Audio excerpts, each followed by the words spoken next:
ಹಾಸನ ಜಿಲ್ಲೆ ಸುಮಾರು 30ರಿಂದ 35 ಟೋಟಲ್ ಇಡೀ ರಾಜ್ಯದಲ್ಲಿ ಯುವಕರು ಈ ಸೈಬರ್ ಗೇಮ್ಗೆ ಬಲಿಯಾಗ್ತಿರ್ತಕ್ಕಂಥದ್ರ ಬಗ್ಗೆ ಮಾನ್ಯ ಹೋಮ್ ಮಿನಿಸ್ಟರ್ ಅವರಿಗೆ ನಾನು ಪ್ರಶ್ನೆಯನ್ನ ಕೇಳಿದ್ದೀನಿ. ಮಾನ್ಯ ಸಚಿವರು ಉತ್ತರವನ್ನ ಒದಗಿಸಿದ್ದಾರೆ. ಆದ್ರೆ ಇತ್ತೀಚಿನ ದಿನಗಳಲ್ಲಿ ಯುವಕರು ಆನ್ಲೈನ್ ಗೇಮಿಗೆ ಬಲಿಯಾಗಿ ತನ್ನ ಜೀವವನ್ನ ಕಳ್ಕೊಂಡಿರ್ತಕ್ಕಂಥದ್ದು ಇಡೀ ರಾಜ್ಯದಲ್ಲಿ ನಾವು ಗಮನಿಸ್ತಾ ಇದೀವಿ. ಆದ್ರೆ ಸರ್ಕಾರಗಳು ಕ್ರಮ ತಗೊಂಡಿದ್ವಿ ಅಂತ ಹೇಳ್ತಾರೆ. ಆದ್ರೂ ಕೂಡ ಈ ಕ್ರಮದಿಂದ ಯುವಕರ ಸಂಖ್ಯೆ ಬಲಿಯಾಗ್ತಿರ್ತಕ್ಕಂಥದ್ದು ಏನು ಕಡಿಮೆ ಆಗ್ತಾ ಇಲ್ಲ. ಮಾನ್ಯ ಸಚಿವರು ಉತ್ತರ ಕೊಟ್ಟಿರೋ ಪ್ರಕಾರವಾಗಿ ನಾನು ಗಮನಿಸಿದೆ ಮಾನ್ಯ ಸಭಾಧ್ಯಕ್ಷರೇ, 2022-23ರಲ್ಲಿ 873 ಕೋಟಿ 23,23,700 ರೂಪಾಯಿ ಸೈಬರ್ ಕ್ರೈಮ್ ಅಲ್ಲಿ ದುಡ್ಡು ಹೋಗಿರ್ತಕ್ಕಂಥದ್ದು.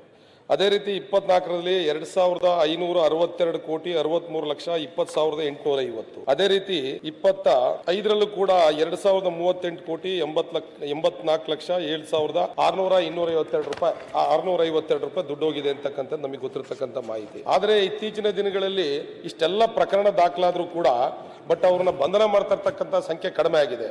ನೋಡಿ, ಸೈಬರ್ ಕ್ರೈಮ್ ಅಲ್ಲಿ ಇಡೀ ದೇಶಕ್ಕೆ ಕಂಪೇರ್ ಮಾಡಿದ್ರೆ ಕರ್ನಾಟಕದಲ್ಲಿ ಸೈಬರ್ ಕ್ರೈಮ್ ನಲ್ಲಿ ಹೆಚ್ಚಿನ ಪ್ರಕರಣಗಳು ದಾಖಲಾಗಿರ್ತಕ್ಕಂಥದ್ದು ಕೂಡ ನಾವು ಗಮನದಲ್ಲಿ ನೋಡಿದೆ. 1930 ಅಂತ ಹೇಳಿ ಸೆಂಟ್ರಲ್ ಗವರ್ಮೆಂಟ್ ಕಾಲ್ ಸೆಂಟರ್ ಕೂಡ ಇದೆ. ಏನಾದ್ರು ಈ ಕ್ರೈಮ್ ಆದಂತ ಸಂದರ್ಭದಲ್ಲಿ ಈ ಮಾಹಿತಿನ ತಗೊಳ್ಳೋದಕ್ಕೆ ಅದಕ್ಕೆ ಕಾಲ್ ಮಾಡಿ ನಮ್ಮ ಭಾಷೆಗೆ ಮತ್ತೆ ಅದರ ಭಾಷಾಂತರ ಮಾಡ್ಕೊಂಡು ನಾವು ಅವ್ರಿಗೆ ಮಾಹಿತಿ ಕೊಡೋದ್ರೊಳಗಡೆ ಇವ್ರು ಏನು ಸೈಬರ್ ಕ್ರೈಮ್ ನ ಮಾಡ್ತಾ ಇದಾರೆ, ಏನ್ ಮಾಡ್ತಾ ಇದಾರೆ, ಆ ಹಣವನ್ನ ಮತ್ತೆ ನಾವು ವಾಪಸ್ ತಗೊಳ್ಳಿಕ್ಕೆ ಸಾಧ್ಯ ಆಗ್ತದೆ. ಯುವಕರು ಎಲ್ಲ ಬುದ್ಧಿವಂತ ಯುವಕರು ಇರ್ಬೋದು, ಸಾಫ್ಟ್ವೇರ್ ಇಂಜಿನಿಯರ್ ಇರ್ಬೋದು, ಇದರಿಂದ ಬಿದ್ದು ಒಂದ್ ರೀತಿ ಸಾವಿರಾರು ಯುವಕರು ದಿನನಿತ್ಯ ಜೀವನವನ್ನ ಕಳ್ಕೊಂತ ಇರೋದು, ಜೀವವನ್ನ ಕಳ್ಕೊಂತ ಇರತಕ್ಕಂಥದ್ದು ನಾವು ನೋಡ್ತಾ ಇದೀವಿ. ಇದಕ್ಕೆ ಒಂದು ಗಂಭೀರವಾದಂತ ಕಾನೂನನ್ನ ತಂದು ಈ ಯುವಕರ ಜೀವವನ್ನ ಉಳಿಸಬೇಕಾಗಿರ್ತಕ್ಕಂಥದ್ದು ಸರ್ಕಾರದ ಕರ್ತವ್ಯ ಇದೆ. ಇದ್ರ ಬಗ್ಗೆ ಮಾನ್ಯ ಗೃಹ ಸಚಿವರು ಉತ್ತರವನ್ನು ಕೊಡಬೇಕು ಅಂತ ಹೇಳಿ ನಾನು ಕೇಳ್ಕೊಂತ ಇದ್ದೀನಿ. ಸೆಂಟ್ರಲ್ ಒಂದು ಸೈಬರ್ ಕಂಟ್ರೋಲ್ ರೂಮ್ ಏನಿದೆ 1930, ಅದೇ ರೀತಿ ಒಂದು ರಾಜ್ಯದಲ್ಲಿ ಕೂಡ ಇದಕ್ಕೊಂದು ಸೈಬರ್ ಕಂಟ್ರೋಲ್ ರೂಮ್ ನಾವು ಮಾಡಬೇಕು ಅಂತಕ್ಕಂಥದ್ದು ನನ್ನಿದೆ ರಾಜ್ಯ ಸರ್ಕಾರದ. ಯಾಕೆಂತ ಹೇಳಿದ್ರೆ ಸೆಂಟ್ರಲ್ ಇದಕ್ಕೆ ಮಾಡಿದ್ರೆ ಅದು ಕನೆಕ್ಟ್ ಆಗಿ ಮತ್ತೆ ಅವ್ರ ಲ್ಯಾಂಗ್ವೇಜ್ ಹೋಗಿ ಇದ್ ಮಾಡ್ಲಿಕ್ಕೆ ಕಷ್ಟ ಆಗುತ್ತೆ. ಆ ಗೋಲ್ಡನ್ ಟೈಮ್ ಏನಿದೆ ಅಂತ ಹೇಳ್ತಾರೆ,